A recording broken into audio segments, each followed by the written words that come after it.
कुछ पलों के लिए महाभारत के युग में चलते हैं। युद्ध समाप्त हो चुका है, सब अपने अपने शिविरों की ओर लौट रहे थे। कृष्ण भी अर्जुन को रथ में बिठा करके वापस जा रहे थे। संध्या का समय हो गया था। भयानक अटवी, एक भयानक जंगल का वातावरण आ रहा था। जंगल में से गुजर रहे थे, संध्या हो रही थी, और जब बीच जंगल में पहुंचे तो कृष्ण ने अर्जुन को आदेश दिया, अर्जुन रथ से नीचे उतरो।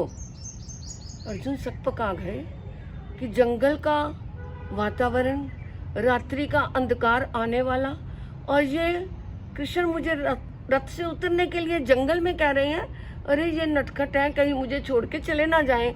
इतना अभी वो चिंतन कर ही रहे थे, इतने में दूसरी आवाज आई, अर्जुन रथ से नीचे उतरो। अर्जुन सोचने पड़ गए कि क्या करूं क्या ना करूं।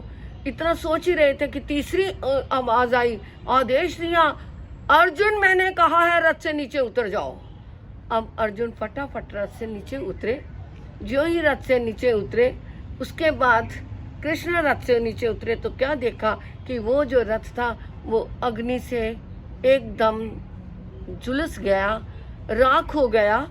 और कृष्ण की तरफ अर्जुन देख रहे हैं, और अर्जुन की तरफ कृष्ण मुस्कुरा करके देख रहे हैं। अर्जुन, जो तुमने सोचा था वो मैं नहीं था। मैंने इसलिए तुम्हें पहले उतरने के लिए आदेश दिया क्योंकि उस रथ के अंदर भीष्म पितामह के जो अग्नि बाण लगे हुए थे, उसके कारण उसमें छोटी छोटी चिंगारियां निकलने लगी। तो मैंने देखा कि ये रथ में आग लग जाएगी, और जब तक मैं रथ में खड़ा रहूंगा तब तक आग नहीं पकड़ सकती इस रथ को। तो इसलिए मैंने तुम्हें पहले उतरने के लिए कहा।